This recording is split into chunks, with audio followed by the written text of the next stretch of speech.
Number 5. The Book of the Sacred Magic of Abramelin the Mage. The Book of Abramelin, or more formally, the Book of the Sacred Magic of Abramelin the Mage, is an old Jewish magic text that is thought to date back at some point in the 14th or 15th century. Now, it wasn't the initial publication of this book that gave it its notoriety. Instead, it was when it was 19th and 20th century magicians who were in the Hermetic Order of the Golden Dawn, which is a British secret society dedicated to the practice, research, and upholding of old occult magic ways. But hush hush, you didn't hear that from me. One of the founders of the Golden Dawn, S.L.M. Mathers, created the first ever English translation of the book in the 1890s, drawing from a previously established 17th century French translation. Now, Mathers' translation quickly became the definite magic text of the 19th century, eventually helping inspire Aleister Crowley to inspire his system of magic, the legendary occultist and fixture of one of the best Ozzy Osbourne songs ever. That solo still goes, man.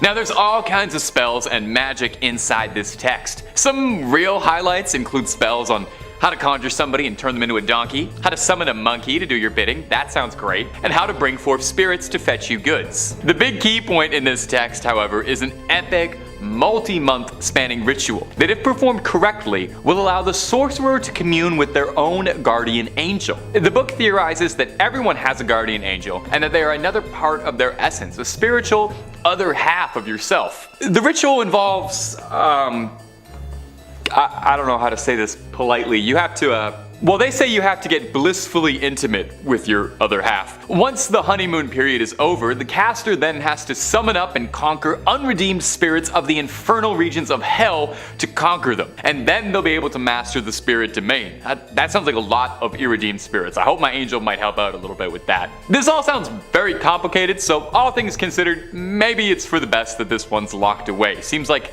heavy reading, not before bedtime. And if you're looking for more true tales of terror, fake frightening fribs, cursed relics, ancient evils, aliens, cryptids, conspiracies, ghouls, goblins, and pretty much everything spooky you can think of, Top 5 Scary is the place to be. Stay subscribed, but way more importantly, stay scared.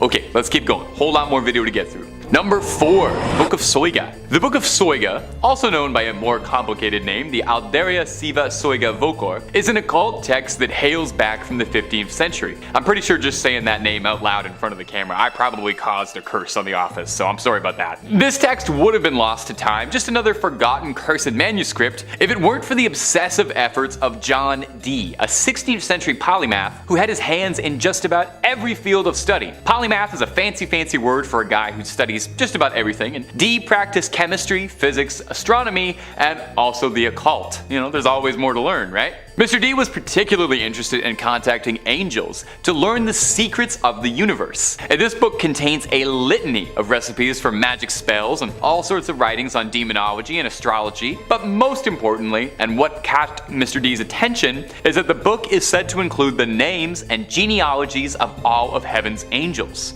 Dee believed that the book contained an ancient divine message written in a language spoken to by Adam, the true unspoiled word of God. That's a pretty big statement. Now, much like the Voynich manuscript, which I'll mention a little later in the video, so put a pin in that for now, it had 36 cryptic tables that remained undeciphered for centuries. Dee attempted at one point to crack the code with the help of a mystic who convinced Dee that he could channel the angels for him. Dee allegedly was so desperate to unlock the contents of this book that when his mystic told him it was part of the ritual that he be allowed a night with John Dee's wife, he agreed. That's the oldest trick in the book, man. The old "I'll let you talk to angels if I can go out with your wife" gamble. Ugh, can't believe you fell for it. Dee's wife would end up birthing a son, Theodore Dee, the fatherhood of which was disputed, to say the least. John Dee was never able to crack the code in his lifetime and decipher the Book of Soyga, and perhaps for the best, as it was said he was warned that man was never meant to uncover those secrets, and that knowledge would end his life. The book is now said to reside in the British Library, although digital copies are available. Read it at your own risk, and if somebody says they can translate it for you, just make sure you really read everything on the fine print in the contract before you sign that, okay? Just looking out for you. Number 3 on this list is Lawn Boy. This story Story, written by Jonathan Iveson, is one of the most challenged books in America in 2021, and honestly, folks, it really shouldn't be. Esquire says Lawn Boy is the big-hearted story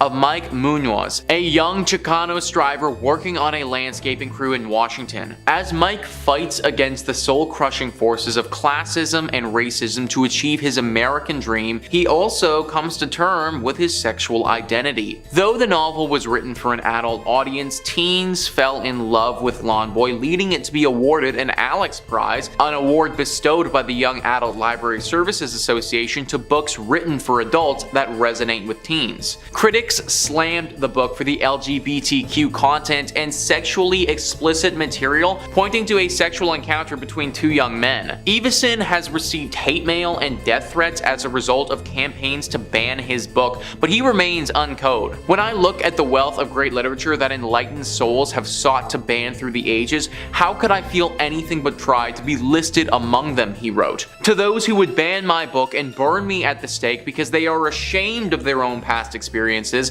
or uncomfortable with any non-binary sexual identifications, I hope you find healing. And literally, guys, shout out Jonathan on that one. When I found out that this book was something that people were trying to ban in literally 2021, it kind of blew my mind. Like, sometimes I think that the world is past stuff like that, and I do want to say that I think most people are. Like in America, 87% of people don't think that books should get banned. So at the very least, regardless of their views on things, they think that there should be a freedom of speech or writing. Either way, the government hasn't actually forbidden you from reading this book. People tried to do that. And I say, you shouldn't listen to them. Number 2 on this list is Animal Farm. So if you wanted to read Animal Farm now, then you probably wouldn't have too hard of a time getting your hands on a copy. But back in the day, this wasn't always the case. In fact, the government for a long time wanted nothing to do with the book. Spyscape says Animal Farm was a target of censors and spies. The satire revolves around farm animals who rebel, hoping to create an equal society. Instead, they end up living under Napoleon,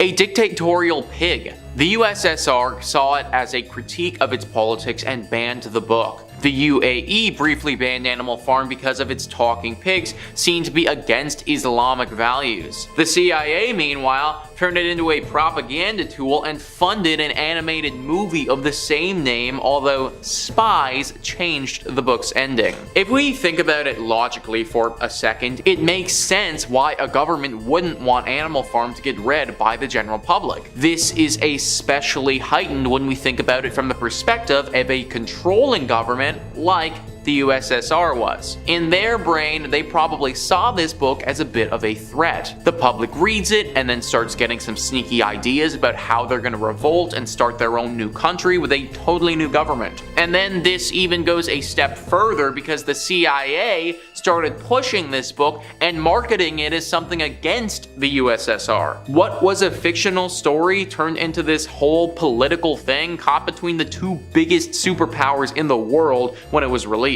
And number 1 on this list is the Anarchist Cookbook. This book has had a roller coaster of a life since it was written. Big Think says, since it was first written in 1971, much of its information is out of date. But some topics, like how to make improvised bombs, don't have an expiration date. The book provides instructions for making LSD and tear gas, primers on how to operate various firearms, how to sabotage different kinds of infrastructure, and writing on anarchist philosophy. The book was written by William Powell, a manager of a bookstore in Greenwich Village. Powell quit his job, however, to write the Anarchist Cookbook. My motivation at the time was simple, said Powell in an article for The Guardian. I was being actively pursued by the US military, who seemed single-mindedly determined to send me to fight and possibly die in Vietnam. Its countercultural, violent message proved popular today. It is sold in excess of 2 million copies. It should come as no surprise that the book is infamous and controversial, but the kinds of criticism it attracts varies depending on the source. Governments across the world clearly have a negative opinion of the book. It does, after all, advocate for violent civil disobedience. millions. The Anarchist Cookbook is banned in Australia. In the UK, possessing the book, though not illegal itself, has often been used as evidence in terrorism cases. A teenager was accused of and later acquitted of a plot to assassinate British National Party members in 2008. In 2017, a 27-year-old who had traveled to Syria and possessed a copy was accused of being a terrorist. It turned out that he had merely printed a copy of the Anarchist Cookbook for use in a role-playing game in a university society. So clearly the government does not like this book at all. I think it's a bit much for people to be accused of certain things just by owning the book, but I also kind of see why it happens based on the contents of the text. Just be aware that if you pick this book up, then the government may start keeping tabs on you. Number 5 on this list is the Untitled Grimoires. The Untitled Grimoires were written by a witch and really not the type of book that you want to be reading before bedtime.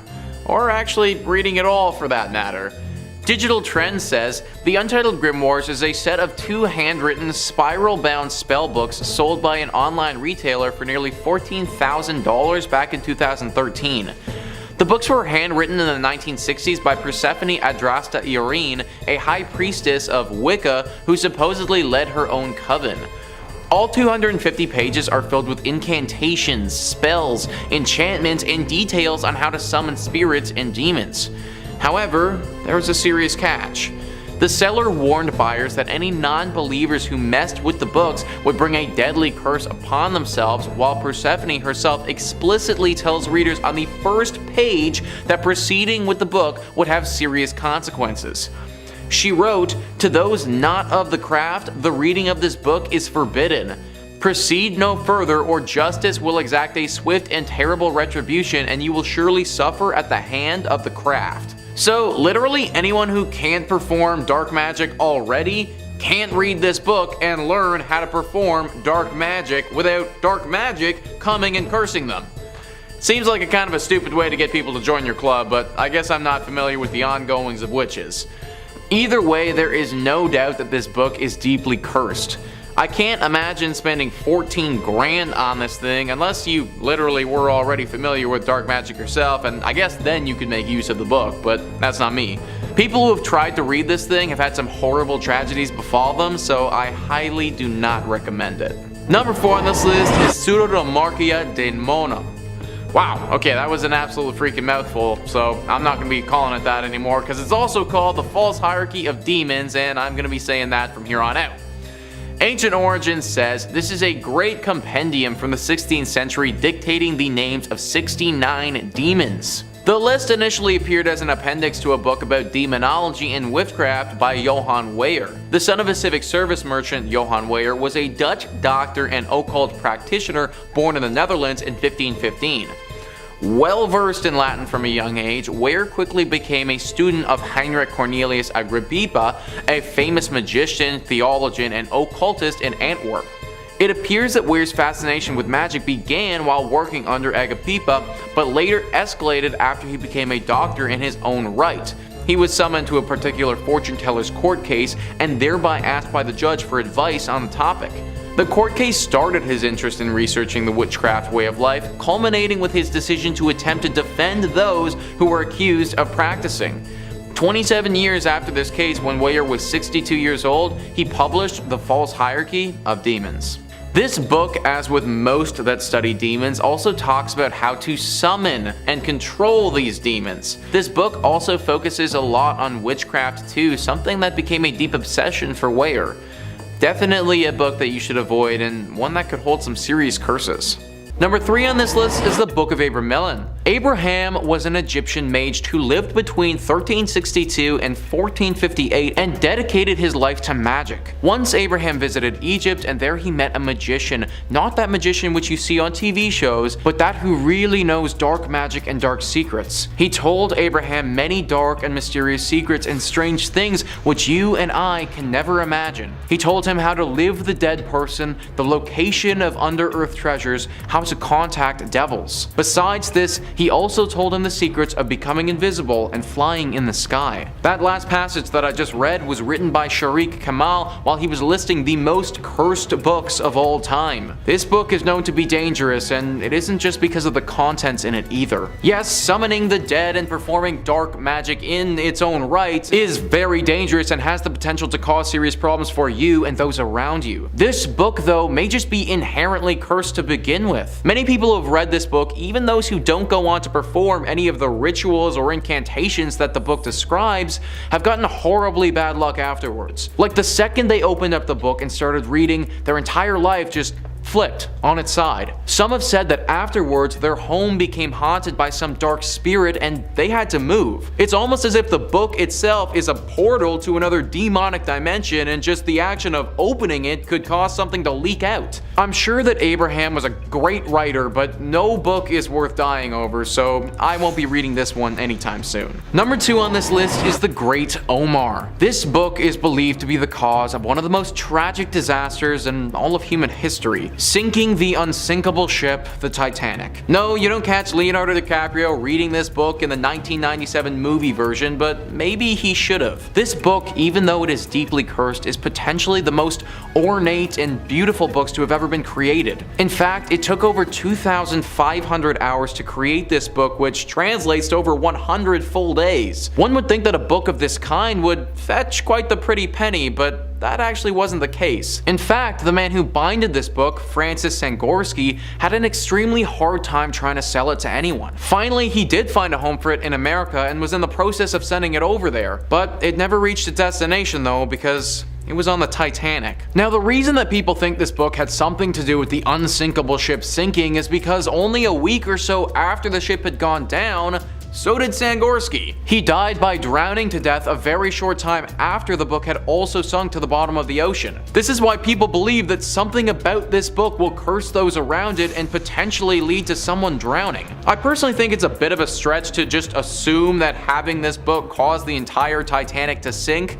However, it is a remarkable coincidence what happened to Sangorski. It probably won't ever happen, but if this book ever did wash ashore one day, I wouldn't want to be the one to pick it up first. Number 1 on this list is the Book of Soyga. The Book of Soyga is one of the most complete collections of magic and dark magic that one could come across. Wikipedia writes, amongst the incantations and instructions on magic, astrology, demonology, lists of conjunctions, lunar mansions, and names of genealogies of angels, the book contains 36 large squares of letters which Dee was unable to decipher. Otherwise unknown medieval magical treatises are cited, including works known as the Liber E, Liber Os, Liber Dignus, Liber Sipil, and Liber Munob. So we'll get to those letters in a second because those play into the cursed nature of this book, but even without those, we're still dealing with a book that goes into depth on some pretty dangerous topics. The one that jumps off the page to me as being potentially problematic is Demonology, the study of demons and the hierarchy to them, and also the study of how to potentially summon them. This is certainly problematic and already a reason to not read this book, but let's get back to those letters. In 1608, there lived a man named John Dee. John Dee was fascinated with this book and wanted to figure out how to decode the letters. He reached out to the angel Uriel, and Uriel told him that only the worthy one will be able to crack the code. Truly a chosen one scenario where the book will reveal its secrets to the one that it decides. John Dee tried to decode it anyways, but then a grim fate befell him and he died. Then, very mysteriously, the book disappeared from the face of the earth for almost 400 years, until it all of a sudden reappeared in 1994. Now, it's thought that trying to decode these letters could prove fatal if you aren't the one worthy to do so. There's over 7 billion people on the planet, so the odds that you're the one worthy one and won't die are pretty slim. Not the sort of odds that I'd want to take just to look at some strange medieval letters. In 5th place, we have the Lesser Key of Solomon, also known as Lemegeton Clavicula Salomonis, or simply Lemegeton. This is probably the book on this list that I'm personally most familiar with. I've definitely referenced it more than once for y'all, since it has some great info on demons and their personalities. For simplicity's sake, I'll just refer to it as the Key today. The Key is an anonymously authored grimoire on demonology that was compiled in the mid-17th century, mostly from materials up to 7 centuries older. It's divided into 5 books: Ars Goetia, Ars Thurgia Goetia, Ars Paulina,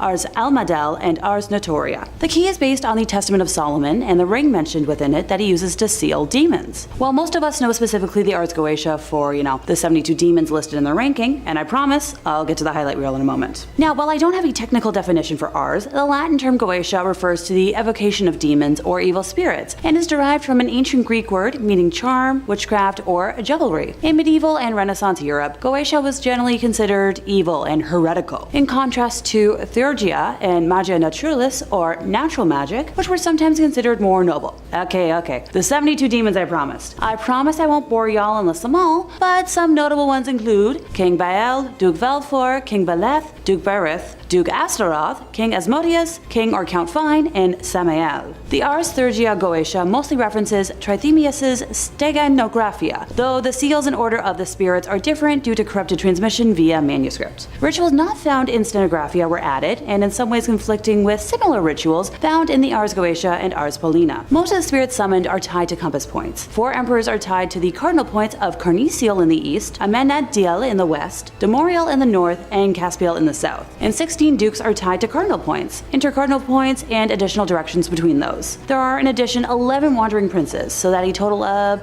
31 spirit leaders each rule between several to a few dozen spirits. The Ars Paulina is derived from Book 3 of Prometheus's Stenographia and from portions of the Heptameron, but delivered by Paul the Apostle. Elements from the magical calendar, astrological seals by Robert Turner's 1656 translation of Paracelsus's Archidoxes of Magic, and the year 1641 indicate that this portion was written in the later half of the 17th century. Traditions of Paul communicating with heavenly powers are almost as old as Christianity itself, as seen in some interpretations of Corinthians and the apocryphal Apocalypse of Paul. Now, the Ars Paulina is divided into 2 books, the first detailing 24 angels aligned with the 24 hours of the day, while the second detailing the 360 spirits of the degrees of the zodiac. The Ars Amadel instructs the magician on how to create a wax tablet with specific designs intended to contact angels via scrying. And finally, the Ars Notoria contains a series of prayers intended to grant eidetic memory and instantaneous learning to the magician. Pretty dang thorough.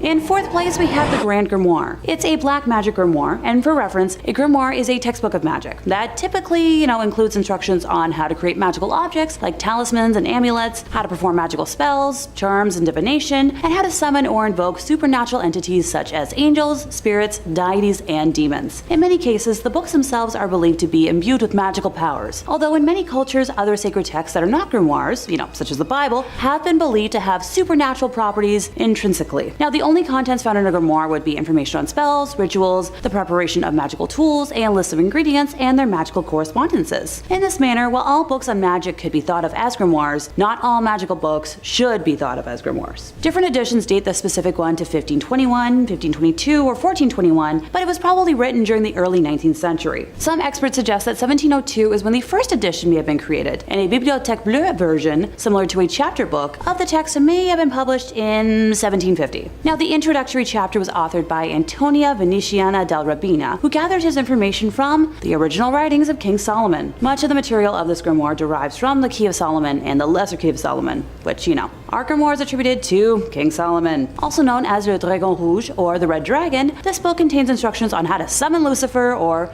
Lucifege Rofocal, for the purpose of forming a deal with the devil. The 19th century French occultist Eliphas Lévy, author of Dogmes et Rituels de la Haute Magie, claimed the contemporary edition of Le Dragon Rouge was a counterfeit of a true older Grand Grimoire. Gosh, I love petty historical spats. Now, the overall work is divided into 2 books. The first book contains instructions for summoning a demon and for the construction of tools with which to force the demon to do one's bidding. The second book is divided further into 2 more parts: the Sanctum Regnum and Secrets de l'Art Magique du Grand Grimoire. The Sanctum Regnum contains instructions for making a pact with the demon, allowing one to command the spirit without the tools required by Book 1, but at greater risk. Secrets contains simple spells and rituals one can employ after having performed the ritual of the first book. Some editions contain a short text between these 2 parts, known as Le Secret Magique ou Le Grand Art de Pouvoir Parler aux Morts, or in English, The Magic Secret secret or the grand art of being able to speak with the dead, which deals with necromancy. The book describes several demons as well as the rituals to summon them in order to make a pact with them. It also details several spells for winning a lottery, talking to spirits, being loved by a girl, making oneself invisible, and more. This book mentions the 3 greater demons, which are similarly prioritized in the Grimorium verum. Sidebar: in the English translation of the work, the demons are referred to by the more generic term of spirits, which is a term I know some modern Satanists tend to prefer. The demons that are mentioned are the Emperor Lucifer, Prince Beelzebub, and Grand Duke Astaroth. Now, this work also makes mention of 6 lesser demons, and of course I'll mention them all. Lucifer's Rufokal, Prime Minister, Satan Nachia, Commander-in-Chief, Agliarept, Commandant, Fleurity, Lieutenant General,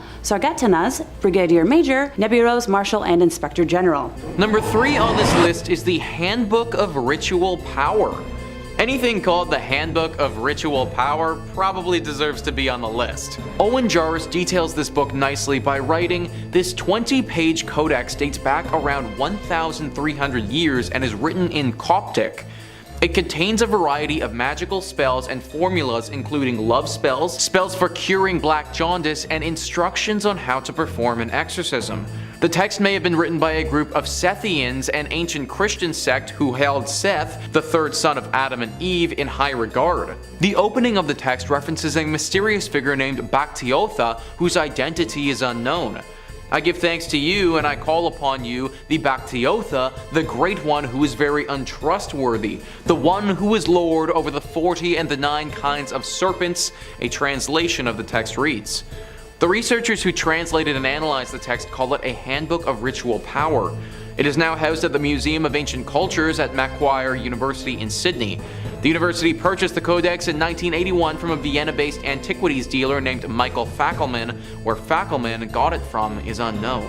Spells, formulas, black jaundice, all of this sounds quite a lot like some of the other books that we've looked at in the first 2 parts of this series.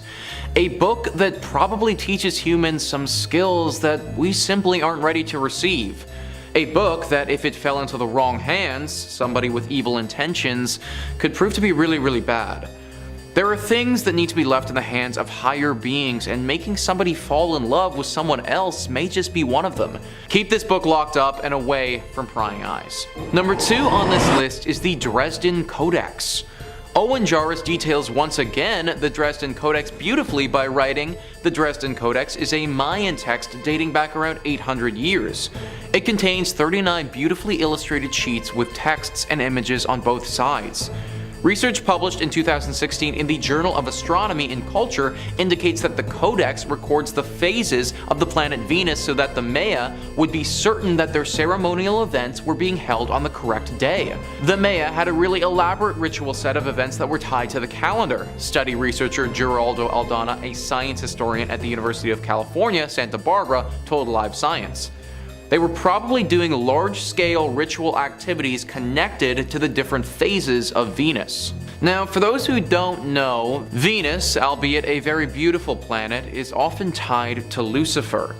It should also be noted that the Mayans were known to perform the occasional human sacrifice, and I don't think it's a stretch to say that this text most likely contains dates when human sacrifices are to be performed. The Dresden Codex would have acted as an agenda to make sure that our Mayans kept on track with their sacrificial rituals to honor Venus.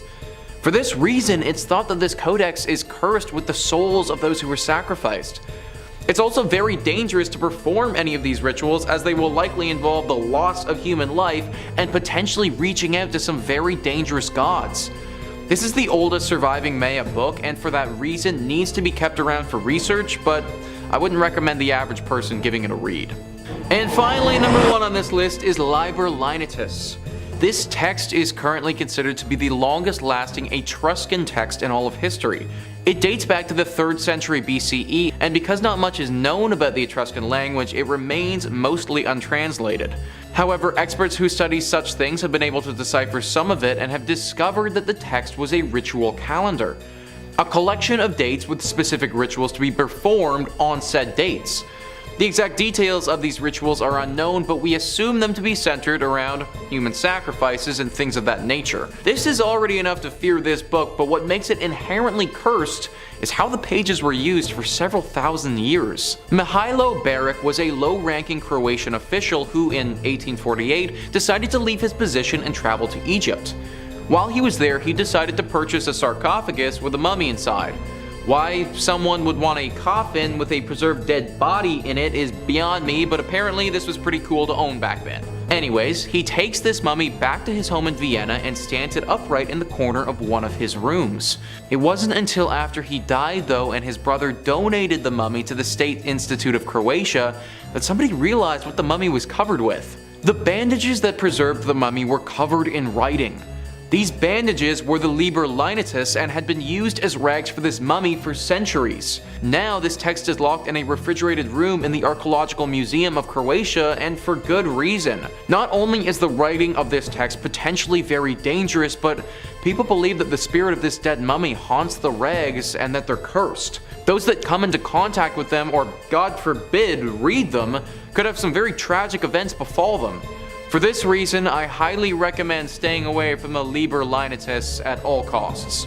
Number 5. The Necronomicon. To ease our way into this list, let's begin with a supposedly completely fictional book, created by the famous writer H.P. Lovecraft. Also referred to as the Book of the Dead, the Necronomicon appears in several of Lovecraft's stories where it was supposedly written in the early 1700s by an Arabic man named Abdul al-Hazrad, who was a devotee of the demonic deities Yog-Sothoth and Cthulhu, before he was apparently horribly devoured by an invisible demon in front of a presumably very confused and very terrified crowd. After this, the work was apparently translated and passed down over the years, having versions made in Greek, Latin, and English, while simultaneously being banned by various political and religious figures throughout history. Lovecraft was very sparing with the details about the contents and appearance of the book, believing that the mystery made it more frightening, though sections of it are quoted in his stories, such as the famous couplet appearing in The Nameless City, which goes, "That is not dead which can eternal lie, and with strange aeons even death may die." Over the years, Lovecraft was asked several times if the Necronomicon was in fact a real book, but he would always answer that it was not,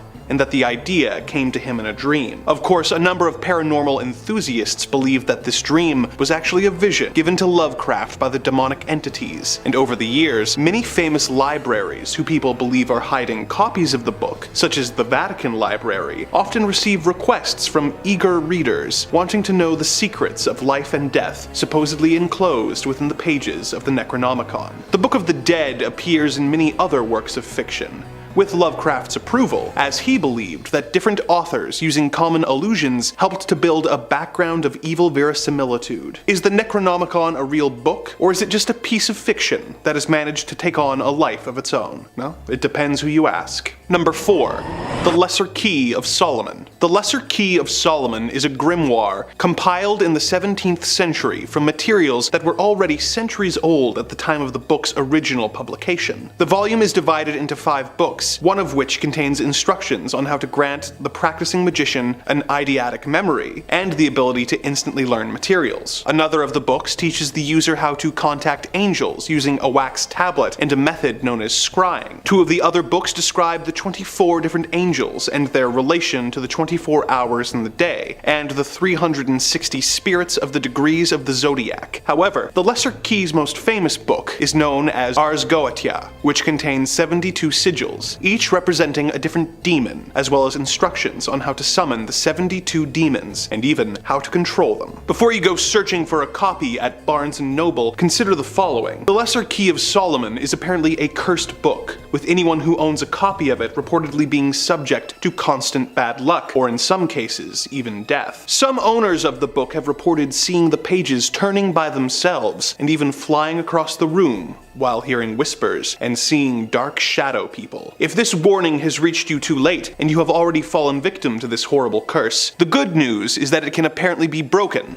by burning all the pages and disposing of the ashes. No one knows for sure who wrote the Lesser Key of Solomon. Some of course believe that it was written by King Solomon himself as a gift for his son, but others believe that it was actually dictated by some of the 72 demons in order to give themselves a means of crossing over to our world. Whoever actually wrote it, I hope that it was done with the purpose of helping us control the dark forces that are knocking on the door of reality, and not the other way around. Number 3, the Grand Grimoire. That is so fun to say. This next entry has been nicknamed the Gospel of Satan. So if you're looking for an indication as to whether or not this book is, evil, there you go. They had to put that on a sticker, put it on the cover right next to the Oprah's Book Club recommendation. This book is said to have originally been written by a man possessed by the devil sometime in the 16th century. It's an infamous occult text and is said to contain dark incantations, spells and rituals, tools on how to force demons to do one's bidding, and even some instructions for a little necromancy 101 for fledgling dead raisers. It's not all brimstone and hellfire though. There are also reports on how to make pacts with spirits for personal gain, rituals to win the lottery, talk to ghosts, make yourself invisible, and even adorably, how to win love. Never heard of a demon working to help someone fall in love.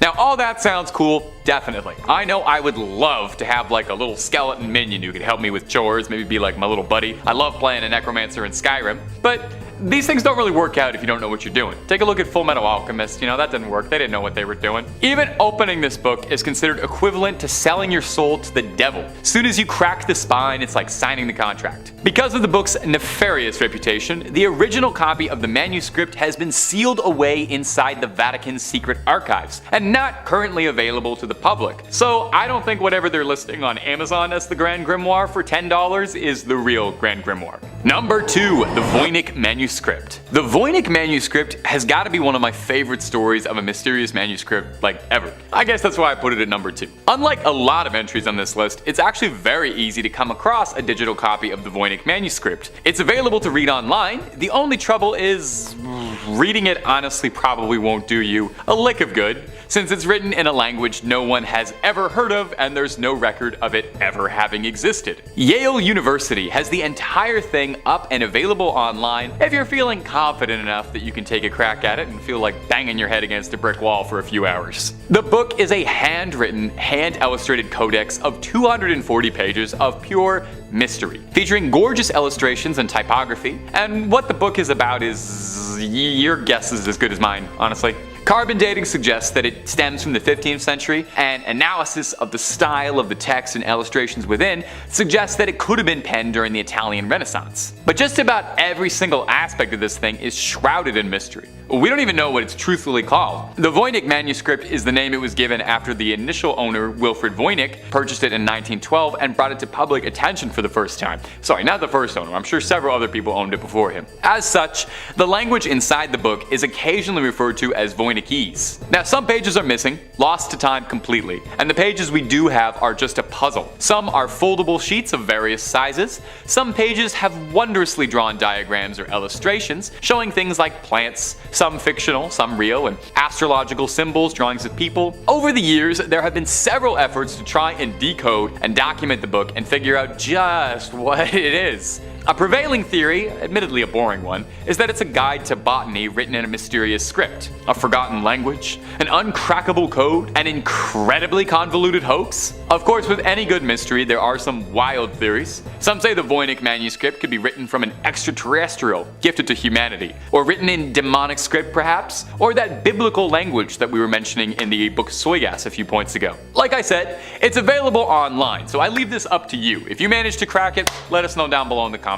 We're all clamoring for it. And number 1, the Codex Gigas. When it comes to cursed and demonic books, the Codex Gigas is one of the biggest ones around. Like, literally. Codex Gigas translates to giant book, which isn't exactly a scary name. When you see the size of this behemoth, it starts to make a little bit more sense. This thing is massive. 2 feet long. Now, giant, oversized, illuminated manuscripts were pretty common around the area the book was penned, but this one stood out for its immense size and the dark rumors surrounding the supposedly cursed text. Don't even try reading this thing, just lifting it will give you a hernia. That's the curse. It's occasionally been dubbed Satan's Bible due to the legends surrounding its origin. It's a good story, so get cozy. Supposedly, the legend goes that a monk by the name of Herman the Recluse, which is also what they used to call me, was condemned to death for heresy and was to be walled up alive and starved. In a desperate plea to save himself, Hermann tried to convince the prior and the abbot as a whole that if he could pen a manuscript to honor God's glory, and that it would contain all of human knowledge and all of human history in one book, and if he could pen it in one night, he would be let free. The abbot agreed, thinking this was, of course, impossible. Hermann wrote until midnight, wearing his fingertips down, and in a moment of desperation, made a prayer to Lucifer and asked for his eternal soul in exchange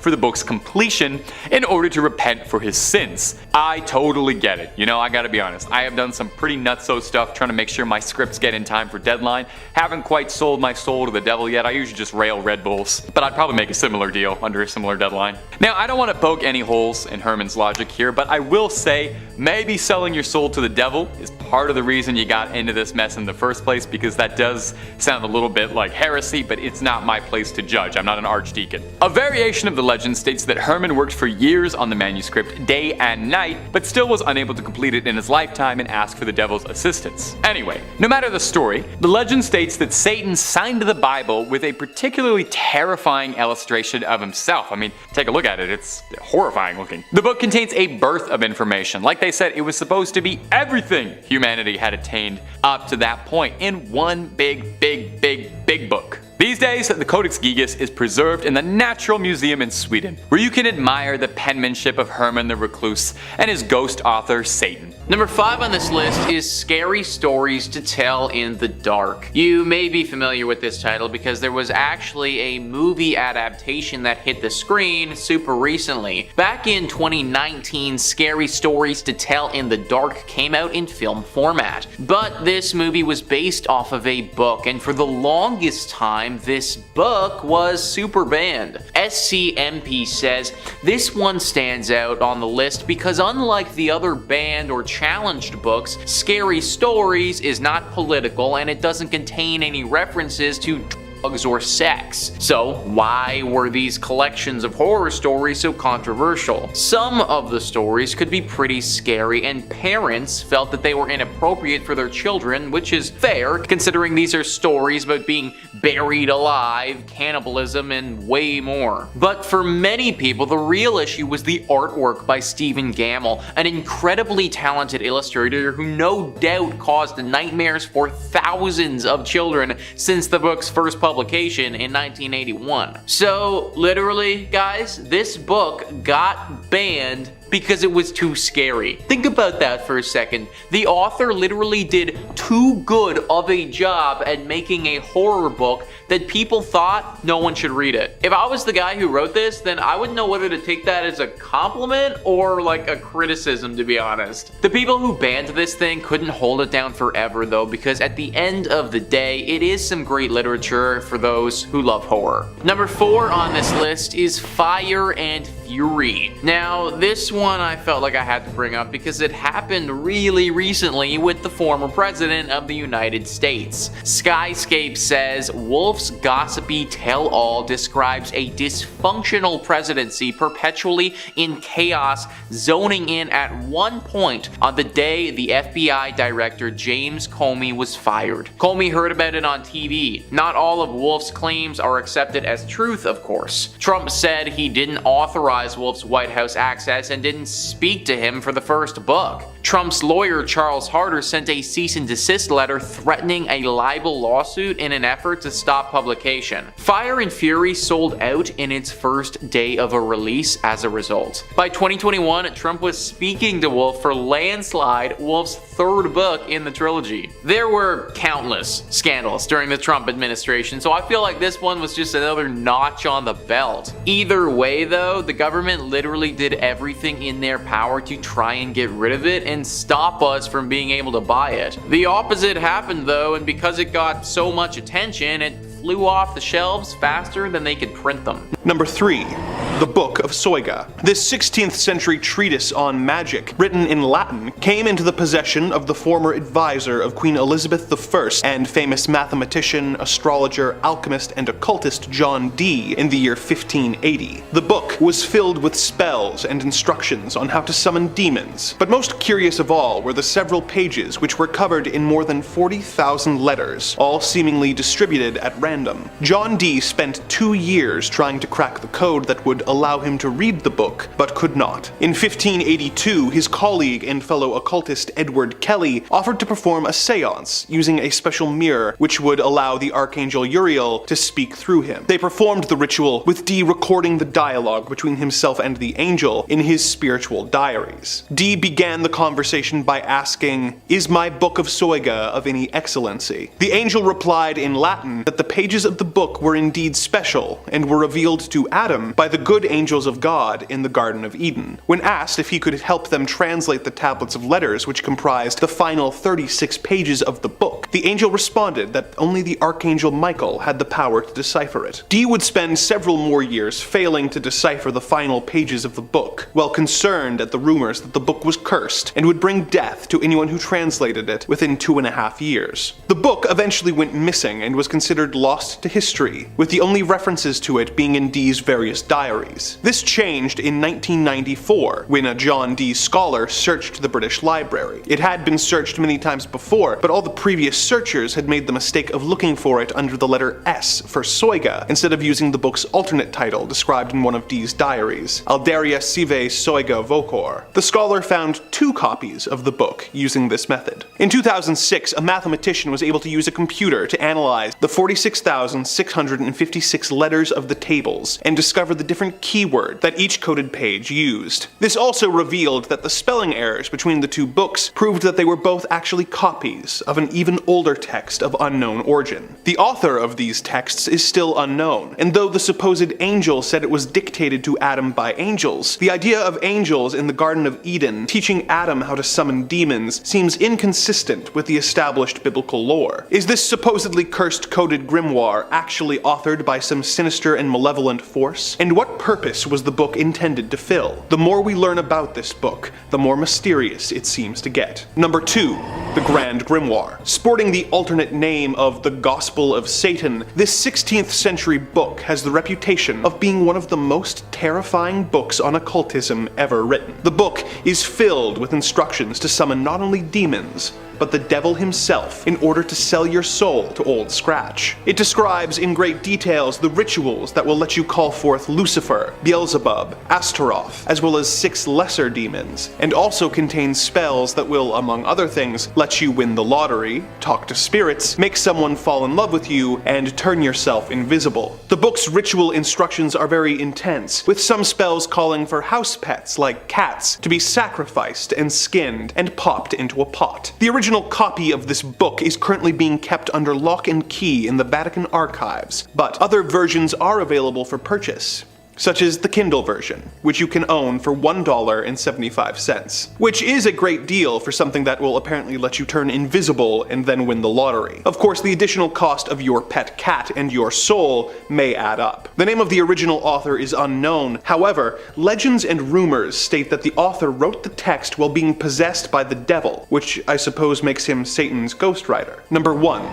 The Voynich manuscript. The Voynich manuscript is a coded book that was believed to have been written at some point in the early 15th century. It was discovered in a locked chest in Rome in the year 1912, and deciphering its history and, more importantly, its meaning has been a goal of several different scholars for many years before and since. Its first known owner was believed to be Rudolf II. Rudolf apparently thought that the mysterious book had been written by Roger Bacon, and purchased the book for a huge amount of money, roughly 600 ducats of gold. The first 100% confirmed owner of the text was an alchemist named George Barish, who found the mysterious book in his personal library, unsure of its origin. It was passed from him to a variety of scholars, emperors, and officials, all of whom failed to decipher its bizarre text and illustrations. Several of the world's best cryptographers from the First and Second World War have tried to decipher its 240 pages, and have not found any way to read the book. Some of the pictures include detailed sketches of plants that are not found in nature, and zodiac signs. As you might expect, there are several theories about the purpose and the author of this book, with some believing that it was a herbology text written in a lost shorthand, and others having more outlandish theories that it was created by aliens from another world. One theory is that the book was written by either a demon or the devil himself, and that anyone who manages to translate its contents will unleash a curse upon the world. A theory they believe is bolstered by the fact that several people who have attempted a translation have gone on to suffer several years of bad fortune. Whether the origin of this book is human or demonic in nature, it is still the most mysterious and curiosity-inducing book in human history. Number 5. The Great Omar. The Great Omar was a one-of-a-kind, tailor-made collection of Omar Khayyam's poetry. So if you're looking to score this at your local Barnes & Noble, you might have a bit of trouble. It was commissioned by the owner of a British bookshop, whose sole request was that it would be the greatest modern binding in the world. You know, nothing too lofty though. The book itself is made of 5,000 pieces of leather, 1,000 different gemstones, 100 square feet of gold, and some pages too, I guess. I think there's poetry inside there. The final book was priced for roughly $150,000 after finishing, so it's a pretty expensive book. But what makes it so cursed? Well, when the Great Omar was purchased, it was bought by an American buyer and had to take a transatlantic trip on a little ship called the Titanic, a boat which, as far as I know, has never been involved in any sort of historical events of note whatsoever. The Great Omar was never recovered from the wreckage and sank with the ship. 10 weeks after the book kissed the ocean floor, the man who bound it, Francis Sangorski, drowned while on vacation at only the age of 37. A little suspicious, isn't it? A bookbinder in the 1930s tried to recreate the Great Omar, Stanley Bray. He finished the second iteration just in time for World War II to begin. The book was placed in a vault on London's Fore Street, which was one of the first sites to be bombed. I guess they heard about the book. The safe that held the book endured through the Blitz, but the safe's contents and the second Great Omar was incinerated and lost to the war. A third version has been crafted and is currently being held in a vault in the British Library, although given the book's history, I don't feel like I would be too comfortable spending any time around it if I didn't have to. Hey, liking what we do here at Top 5 Scary? Well, we always love a little subscribe. Toss one our way. Number 4. The Grand Grimoire. Another book you're probably gonna have some trouble finding on Amazon. The Grand Grimoire is a tome of black magic. No one can agree on when the grimoire was originally birthed into this world, with people claiming that it could have been written anywhere from the 15th century to the 19th century. No one knows who even wrote the Grand Grimoire. Perhaps it merely appeared one day from another world, tantalizing and asking to be read. Some urban legends claim that the book was written by a man possessed by the devil himself, acting as a vessel for his will to pen his musings. The book itself contains instructions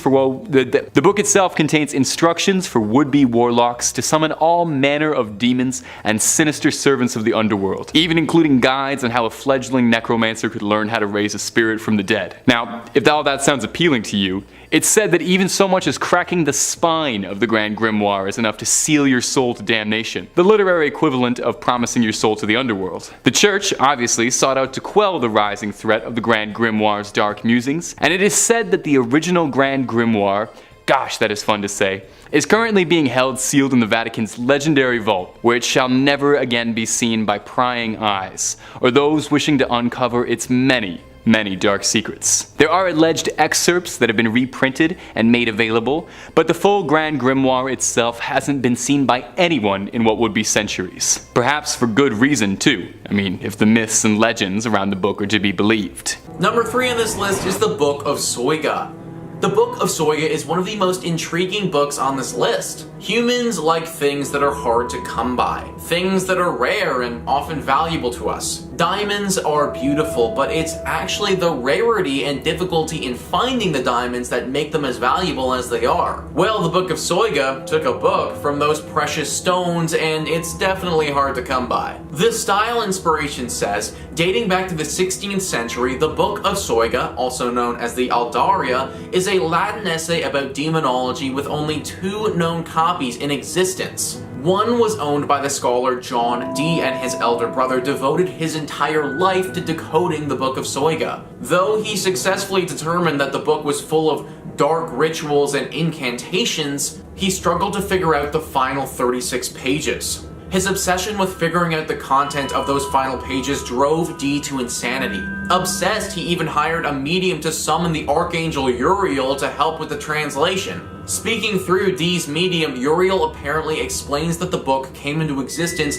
when Adam ended paradise and that it could only be interpreted by Archangel Michael. After Dee's death, the book was thought long lost until 2 copies were found in 1994. Since then, many have been tempted to try and complete these works, but it comes with a serious risk. According to legend, anyone who successfully deciphers those final pages is destined to die in under 3 years. So dying in 3 years obviously isn't the best, but the good part about this is because it's so rare, it's pretty unlikely to stumble on this book and give it a read. This is like a legendary Pokemon of cursed books though, so if you do ever come across it, don't read it, but definitely scoop it up and put that thing on eBay.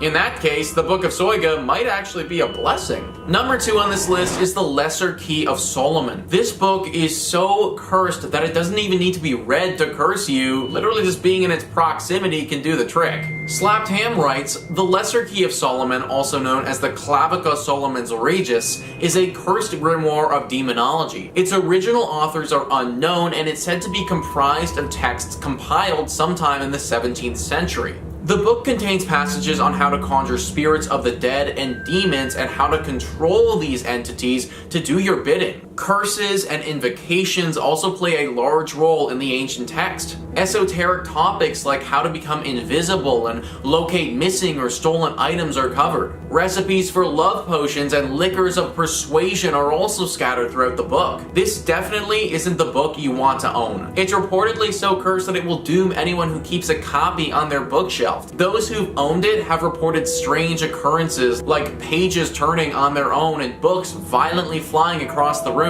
Strange whispers and shadow creatures have also been reported by owners of the manual. Owning the Lesser Key of Solomon is also believed to bring about catastrophic bad luck. It's said that the only way to break the book's curse is to burn the pages and properly dispose of the ashes. Finally, someone making some sense. How many times have I gone on this channel and talked about how we just need to start burning things? Cursed books, cursed houses, cursed objects. Screw all of it, let's just burn it. At the end of the day, this stuff is really cool, but I'm not out here trying to have my life ruined by some weird book. Burn it hot and let's be done with it. And finally, number 1 on this list is the Codex Gigas. Codex Gigas is one of the closest things that we have to a Bible for the devil. And anything that carries a weight to it like that needs to be on this list. The Style Inspiration says, at 92 centimeters, the Codex Gigas is the largest extant medieval illuminated manuscript in the world. Just like everything evil, it comes with 2 names, and the Codex Gigas' second name is more than a little foreboding: the Devil's Bible. The history of the book is heavy to say the least. It was written by a monk who had broken his spiritual vows, and for his crime, the monk was sentenced to die entombed behind a brick wall. The night before his death, the monk began chronicling everything he knew about the human experience in a book. So, the story goes, realizing he wouldn't have time to finish it, he apparently summoned Lucifer and asked him to complete the project in exchange for his soul. The book was then allegedly completed by the devil himself. It's overflowing with dark rituals and imagery, and even includes 19-inch drawings of the devil and other demonic entities. Now, obviously, because this was written by the devil, there are some side effects from reading the thing. People have reported watching their friends become possessed as they read it. Now, it's currently on display for people to go take a look at the National Library of Sweden. But be very careful if you ever do go take a look, because clearly, this is the work of the devil. Number 5 on this list is the Treatises of the Vessels. The year is 1981. Harrison Ford has already taken the big screen a few times, but is he a leading actor? Yes, Raiders of the Lost Ark takes to the screen, and the beautiful George Lucas and Steven Spielberg brainchild officially solidifies Harrison Ford as being an elite A-lister in Hollywood. Well, this beautiful brainchild of theirs didn't just come out of thin air, but it was very likely inspired by the Treatise of the Vessels. This text is said to talk about some priceless treasures from King Solomon along with the Ark of the Covenant. If found, these would be some of the most valuable things ever rediscovered in all of human history. When there's gold, people are going to come, and the same thing applies here. There are riches galore to be found if someone is able to get to the bottom of this mystery, and the secrets may be within the Treatise of the Vessels. The thing is, it doesn't tell you the exact location of the Ark, so our daring explorers will need to find out for themselves. In case you didn't know, the Ark of the Covenant is said to hold tablets containing the 10 Commandments. The rest of the treasure is described in the treatise as being 77 tables of gold, and their gold was from the walls of the Garden of Eden that was revealed to Solomon, and they radiated like the radiance of the sun and moon which radiate at the height of the world. So yeah, it's all pretty freaking good stuff. Although, I don't know if y'all remember the end of Harrison Ford's massive breakout movie, but discovering the Ark of the Covenant may not be the best thing ever. In fact, it's said that touching the Ark of the Covenant will result in death by the hands of God. That's why some people think this whole thing is cursed. Yes, if you actually found this thing, then you might be the most wealthy person in the world, but it may also kill you in the process. You also may never find it at all and dedicate your life to nothing. I'd say that you can probably read this thing, just leave the exploring to our main man Indy. Number 4 on this list is the Voynich manuscript. The Voynich manuscript is definitely an interesting one, largely because no one has any idea what it's saying. This is a 250-page book where pretty much all of the words are in an unfamiliar language that we can't seem to decipher. The reason that people think this thing is inherently cursed isn't just because of the gibberish though, it's because of the pictures that go along with said gibberish. Cosmological symbols, weird plants doing weird things, and nude women doing some other weird things are all over this book. It should also be stated that the manner of the drawings are just plain creepy. Like, there's nothing inherently evil or cursed about a plant or a naked woman, but the way that the book has drawn them out really does give me some serious devil vibes. Because of this, people worry that the book may be cursed.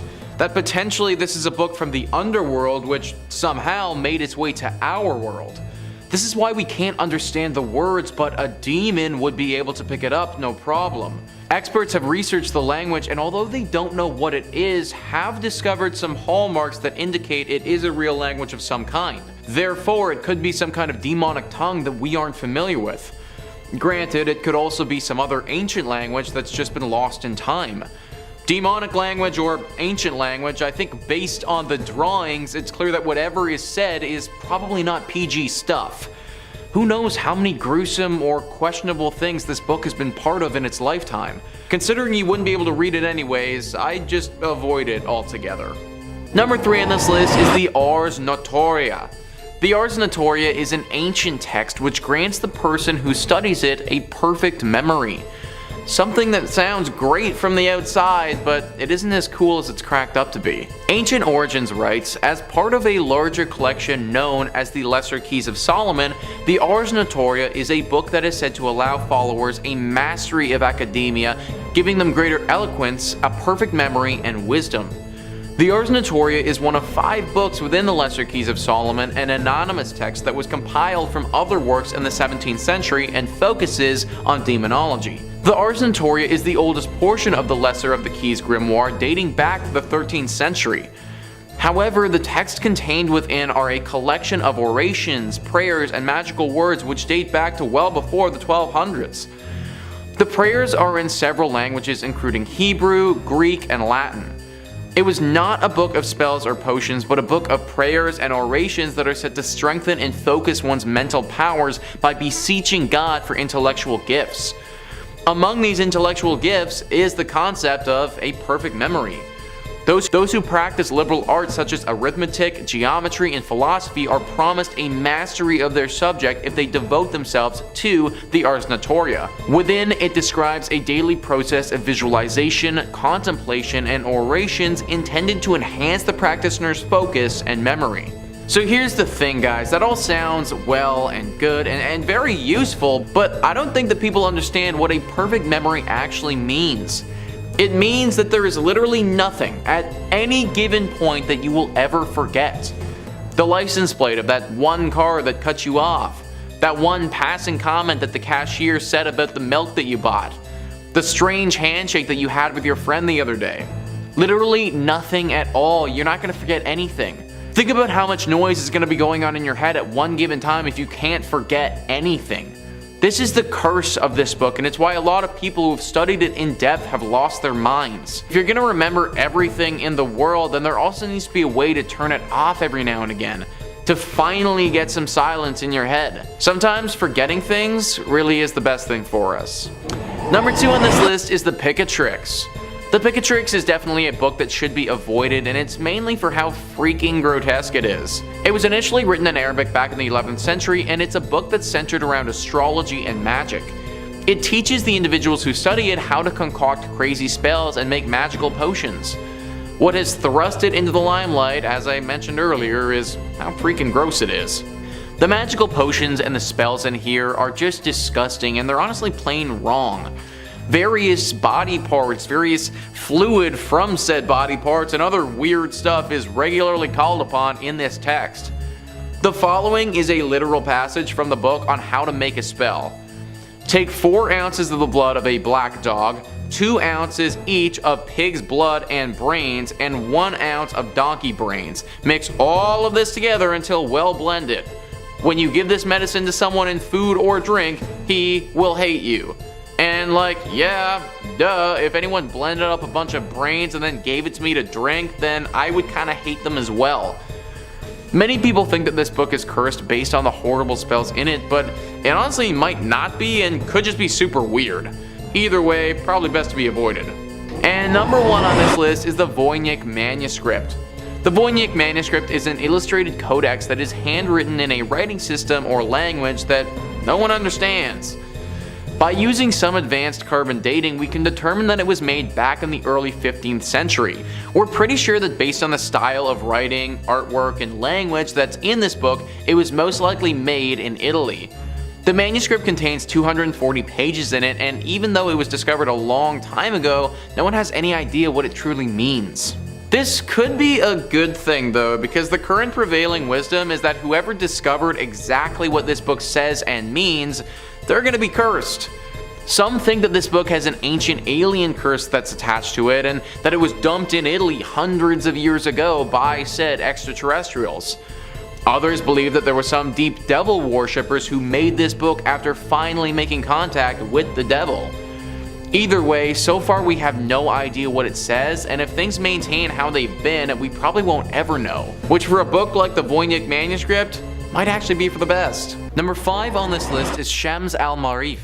This book, from my findings, is not inherently evil in its teachings, but is one of those examples of potentially being a bit too much power for one person to possess. It's a 13th century Arabic grimoire written by Ahmed al-Buni. The book attempts to teach its readers how to perform ancient Arabic magic and is very spiritualistic. This book was super influential in Arabic culture and gained a large following. Many good things have come from this book, but also when you have a large amount of people following anything, some take it too far. Wikipedia writes, in contemporary form, the book consists of 2 volumes, Shems al-marif al-kubra and Shems al-marif al-sugra, the former being the larger of the 2. The first few chapters introduce the reader to magic squares and the combination of numbers and the alphabet that are believed to bring magical effect, which the author insists is the only way to communicate with jinn, angels, and spirits. And that right there is one of the main teachings in this book, the ability to talk to spirits. The amount of scary stories that we've talked about on this channel though, in regards to people trying to communicate with the dead is crazy, and it shows just how often things like this can go wrong. This has obviously happened many a time with this book, and those trying to reach their departed loved one end up contacting a super dangerous demon. I don't think that there's anything morally wrong with contacting the dead, if the dead are okay with it of course, but it seems like doing this always ends up with something bad happening. This grimoire won't curse you just by simply reading it, but if you try and perform some of the rituals it suggests, then it's very likely that you could cause some serious harm to you or those that you love. I recommend just avoiding this book altogether. Number 4 on this list is Deciphering Mystery. Now the book in question here is actually a fictional book, and therefore it would be actually impossible for you to read it anyways, even if you wanted to for some reason. But that being said, it doesn't change the fact that it's definitely cursed and extremely evil. If this book was real, then we would need to get rid of it as soon as possible because it teaches humans how to do some very dangerous things. The book is part of the Lovecraftian universe and made its first appearance in The Secret of the Tomb. The book isn't referenced too much in that story, but it's described in pretty good detail in the story The Black Bargain. In that book, it describes Deciphering Mystery as something that told you how you could compound aconite and belladonna and draw circles of phosphorescent fire on the floor when the stars were right. Something that spoke of melting tallow candles and blending them with corpse fat, whispered of the uses to which animal sacrifices might be put. It spoke of meetings that could be arranged with various parties, most most people don't even believe in, with cold, deliberate directions for traffic with ancient evil. Drawing circles of fire, sacrificing animals, talking with ancient evil, this all sounds like pretty bad news to me. Especially the part that says you can arrange meetings with various parties. It's clear that not only can this book teach someone how to perform any number of spells and incantations, but some of those spells will deal with the summoning of ancient demons and creatures. And if we assume that this book is real and can be read, then that would also mean that the terrifyingly powerful gods Lovecraft wrote about would also be real. Meaning that this book could grant you the ability to summon Cthulhu or something even worse. Summoning your standard demon is already bad enough, but an all-knowing, super powerful god definitely raises the stakes a little bit. This book, from every description I can read about, sounds like something that's just far too dangerous for any human to use and wield safely. If it ever was real and you did happen to stumble upon it, best to avoid reading it at all costs. In third place, we have the complete book of Demonology. Written by S. Connolly, it boasts telling the reader how to discover powerful rites, magic, and practices that honor Satan and the demons. Now, this text, used by the traditional demonology priesthood to train members of their covens, is part workbook, part textbook, and part reference book. It includes thorough chapters on demonology, history, demonic holy days, offerings, prayers, sigils, religious rites, and an introduction to demonology magic. Okay, this might be the first book I'm actually tempted to buy for myself, if only just to learn more about demonology history from someone that isn't Ed Warren for once. I love the Warrens and their work, but at the same time, it would be kind of neat to learn from a lens that isn't, as biased in Catholicism. Let's see what else it advertises. Learn how and why the ends, demonology sigils, ascension, and many other demonology methods have become standard practice among many theistic Satanists. It claims to guide students from pre-initiate to adept. It even delves into the depths of demonology, sex magic, necromancy, scarlet elixir rites, and red fluid sacrifice. See, that entire last phrase I can do without. Let me know what y'all think in the comments. Should I bother investing in it or not? In second place, we have the Grimorium verum. The Grimorium verum, which is Latin for true grimoire, is an 18th century grimoire attributed to one Alabek the Egyptian of Memphis, who wrote it in 1517. Like many grimoires, yep, it claims a tradition originating with King Solomon. The grimoire is not a translation of an earlier work, with its original appearing in French or Italian in the mid-18th century, as noted already by A.E. Waite, who discussed the work in his book of ceremonial magic in 1911, stating that the date specified in the title of Grimorium verum is undeniably fraudulent, since the work belongs to the middle of the 18th century and Memphis is Rome. Alrighty. One version of the grimoire was included as the Clavicles of King Solomon, Book 3, in one of the French manuscripts S. L. McGregor Mathers incorporated in his version of the Key of Solomon, but it was omitted from the key with his explanation. That apparently at the end there are some short extracts from the Grimorium verum with the seals of evil spirits, which, as they do not belong to the Key of Solomon proper, I have not given. For the evident classification of the key is in 2 books and no more. I just love feuds. Adri Shaw also published some of it in The Secret Lore of Magic, the Book of Sorcerers in 1957. Alrighty, time to break down all 4 books. So book 1 is described as concerning the character of demons, particularly the superior spirits of Lucifer, Beelzebub, Astaroth, while also including the many inferior spirits below them and their invoking sigils. Who wants to hear about what all the lesser spirits can do? Klonek has the power to bring money to those who make a pact with him. Lucisin has power over important people and politicians. Frymost has power over women. Kleppoth can help you experience all sorts of dreams and visions. Kill can manifest dramatic situations and changes. Mersild has dominion over long and short distance travel. Clisthard can create confusion or enlightenment, depending on what you need. Serchade can make you see all sorts of natural and supernatural creatures. Pickpack can make a person think of you, no matter how far or distant they may be. Humans can bring you any book you desire. Seagal will cause all sorts of prodigies to appear. Brucissier can teach you the art of necromancy. Gouland causes all illnesses. Sergak can create every kind of opportunity for advancement. Moriel can help you move about unseen. Fruitimier prepares all kinds of feasts for you. Huigi Tigras, I tried, causes sleep in the case of some and insomnia in others. Tempting. I could use a good night's sleep. Book 2 is simply described as being of planetary hours, so I'll leave that up to y'all to interpret what you think it means. Book 3 is the preparation of the operator, or more simply put, how to prepare for summoning. A more modern title could be, Demon Summoning for Dummies, or How to Summon a Demon 101. Just saying. Book 4 contains the Sanctum Regnum, called the Royalty of Spirits, or the Little Key of Solomon, a most learned Hebraic necromancer and rabbi. Gee, where have I referenced that before? This book contains various combinations of characters where the powers can be invoked or brought forth whensoever you may wish, each according to his faculty. Long story short, it's a very descriptive and thorough demon summoning Bible, if you will. Once again, I personally do not recommend summoning demons, but if you really feel like you must, this feels like it would produce safer outcomes than, say, a random YouTube ritual or Ouija board. Okay, anything's better than a cursed board, but this one I feel like I can kind of endorse and still sleep at night, you know? In first place, we have the Munich Manual of Demonic Magic. The MMDM, or Liber Incantationum, Exorcism Grimorium, e Fascinatorium Variarium, is a 15th century grimoire manuscript. The text, composed in Latin, is largely concerned with demonology and necromancy. Richard Kieckhofer edited the text of the manuscript in 1998 under the title Forbidden Rites, a necromancer's manual of the 15th century. Portions of the text in English translation are presented in Forbidden Rites as well, embedded within the author's essays and explanations on the Munich Manual in specific and grimoires in general. The Russian translation of this Latin grimoire was published in 2019, while the first English translation was published in only 2023. There is only one known surviving manuscript of the original Munich Manual, which is almost complete, except for the first 2 folios that describe the beginning of the first ritual. The rest of the grimoire contains complete instructions for the invocation of demons, such as Satan, Lilith, Astaroth, and Samael, as well as the supposed attainment of favors and supernatural powers from them. Some of the spells allow for obtaining the love of a woman, achieving invisibility, acquiring wealth and treasures,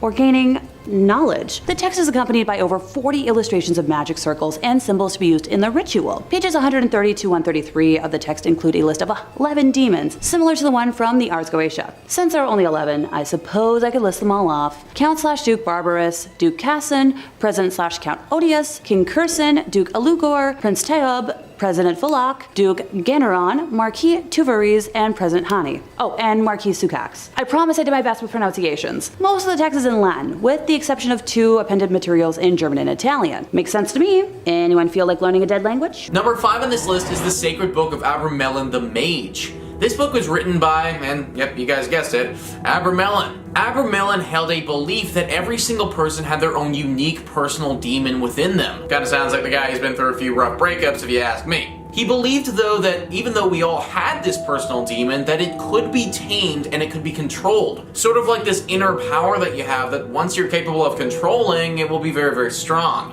If you have this inner demon tamed, then you'll be able to perform supernatural feats and abilities that the average human won't be able to do. That's basically what this book is all about. Taming your inner demon and learning to work with it so that you can harness that power. Then, once you've done so, this book will teach you what sort of powers you're able to perform. Now, this all sounds pretty legendary, actually. I think that everybody would love to be able to channel some magical part of themselves and perform supernatural feats. The book, as with many on this list, though, comes with a downside. If you have this book in your possession, then you're said to be haunted by spirits from another dimension. And these spirits will bring you horrible luck. Maybe if you channel your inner demon quick enough and then get rid of this book, it could be worth it, but something tells me that it's going to take longer than an afternoon to do that, which probably makes this book too dangerous to use. Number 4 on this list is the Arbatel. The Arbatel, or the Arbatel de Magia Veretum, is an ancient text that has some questionable things in it. Although the intentions of this book are good and it may have helped some individuals live a better life, there are dark things in here as well, and the better life can't be said for all people who use this book. Ancient Origins writes, the Arbatel is a Renaissance period grimoire and one of the most influential works of its kind. Unlike some other occult manuscripts that contain dark magic and malicious spells, the Arbatel contains spiritual advice and guidance on how to live an honest and honorable life. The Arbatel is said to have been written in 1575 AD. The author remains unknown, although it's been speculated that it was written by a man named Jacques Gohori. The focus of the Arbatel is on nature and the natural relationships between humanity and a celestial hierarchy. It centers on the positive relationships between the celestial world and humans, and the interaction between the two of them. The Arbatel was an extremely influential work for its time. So as we can see, this ancient text isn't inherently evil in nature, or at least that wasn't its initial intention. However, this book has been connected to some urban legends, and one copy of the text in particular is definitely cursed. It's believed that back in the 1600s, this book fell into the property of a young Polish farmer. The farmer grew obsessed with this book and the dark and malicious spells that it contained. He cursed his rivals and made it so that their crops would never grow. He turned into this evil warlock who the whole region feared. Even though they feared him, they weren't going to give up all hope. The people rose up and attacked this warlock farmer. They killed him, but before he died, he cursed his copy of the Arbatel so that whoever reads it will die within 60 days. Needless to say, the people weren't about to test this guy's curse out, and they hid the copy of the book away. Nowadays, nobody knows where it went, and it could still possibly be out there. So if you do ever pick up one of these texts and give it a read, then you're basically rolling the dice and just hoping that it wasn't that same copy that got cursed. Number 3, the Book of Abramelin. The Book of Abramelin, and I'm sure I'm pronouncing that wrong, I'm sure one of you ghouls and goblins will let me know, or the Book of the Sacred Magic of Abramelin the Mage, if you're not into that whole brevity thing, is an allegedly magic text that is thought to have been written at some point during the 14th century. It wasn't until the 19th century that it became recognized for its power, when the Hermetic Order of the Golden Dawn translated the book into English in the late 1890s. Now, if you're unfamiliar with the Hermetic Order of the Golden Dawn, and you're wondering which Final Fantasy that's from, the Hermetic Order of the Golden Dawn was a secret society devoted to the study of the occult and spiritual development. From here, the book became a key text in occultism, supposedly even inspiring Aleister Crowley's system of magic. So what's inside the book? Any pop-ups? The book centers around an incredibly elaborate ritual aimed at allowing a practicing sorcerer to communicate with their holy guardian angel. The book theorizing that everyone has their own personal guardian angel, a celestial other half from another world, if you will. After the sorcerer summons their guardian angel and enjoys a honeymoon phase, the book describes a period of blissful intimacy. One needs to conquer every unredeemed spirit of the infernal regions, which sounds like a bit of a task. There's a lot of people, there's a lot of unredeemed spirit. Luckily, I think the angel helps out a bit. If the legends are true, then undoubtedly the information in this book isn't the kind of thing that should ever be falling into the wrong hands. I mean, that's just a general good piece of life advice. As a general rule of thumb, you shouldn't mess with demons unless you know what you're doing, okay? That's the kind of thing to leave up to professionals. For all of our sakes, you know? Number 2, the Voynich manuscript. The Voynich manuscript is one of the more interesting books on this list. It's named after the first public owner of it, Wilfrid Voynich. Unlike most of these cursed banned books, the Voynich manuscript is actually something you can seek out and read via Yale University's online collection, and you are more than welcome to peer over its pages, although you might find it a bit of a difficult text to read, because the Voynich manuscript is written in a language that no human being speaks or has ever spoken. Carbon dating suggests the manuscript was first written at some unspecified time during the 14th century, and all 240 of the manuscript's pages are written completely unintelligibly, so if you want to take a look at this thing and try and help us crack this, please be my guest. Adorning its pages are confusing illustrations that only serve to further its mysterious reputation, with most of the drawings looking like a cross between a Hieronymus Bosch painting and a fever dream kaleidoscope nightmare. The book has made its way through countless owners, a succession of kings and other powerful leaders, and yet in all the years of its existence, no one has even come remotely close to understanding just what the Voynich manuscript is, where it came from, and what its purpose is. Is it cursed? Well, it's possible. Maybe it contains the instructions for all manner of demonic and occult magic, and we just don't know how to read it yet. There are some people who believe that the Voynich manuscript could have been written by an extraterrestrial entity and gifted to us. And there's even some legends that claim the manuscript has some sort of apocalyptic curse hidden inside its mysterious scrawlings. We might never know, unless you might be the one to crack it for us. Number 1, Codex Gigas. Codex Gigas, Gigas, one of you guys will tell me, I'm sure. Oft referred to as the Devil's Bible, is the biggest entry on this list. And not just for its renown. No, it's like literally the biggest entry on this list. It's 3 feet tall and weighs around 80 pounds. It wouldn't surprise me at all if the curse this book inflicts on you is a hernia. The Codex Gigas, which literally translates to giant book, is a medieval manuscript dating back to the 12th century. So what's the deal with the Codex Gigas? Well, legends tell the Codex was penned by a monk who had broken his vows, and to repent for his sins, he was sentenced to be walled up alive. He promised, as an apology, that he would write a powerful book to glorify the monastery, and his book would contain all known human knowledge at that point. Everything. the original Wikipedia, and he wasn't even asking for donations. The legend continues that the monk, realizing that this task was a bit lofty, even for the quickest of scribes, reached out for some help co-authoring his mighty manuscript. He reached out and prayed, but not from God, but instead from Lucifer, asking for help finishing the book in exchange for his eternal soul. I'm starting to understand why he was sentenced for breaking his vows. Not really the best plan if you're looking to redeem yourself in the eyes of the church by making a deal with the devil, but hey, we've all done pretty crazy things trying to make a deadline. I totally get it. It's said that Lucifer himself helped complete the book, and the monk drew a portrait of the devil himself as thanks. That's where the book gets its name, the Devil's Bible. The book is replete with occultism, dark rituals, and imagery. I mean, after all, it's said to contain the entirety of the knowledge of the human race up to this point. So who's to speak what sort of sinister secrets are kept between its giant pages? There were estimates and tests to try and recreate the manuscript, suggesting that even one man writing, without illustrations, would have taken the better part of 2 decades to write the calligraphy present inside that book. So did this monk have some otherworldly help? Maybe just a huge stack of Red Bull? And what is inside this book? If your Latin's any good, the manuscript is kept on display in the National Library of Stockholm. Just be careful what you read. You got no idea what you could bring into this world.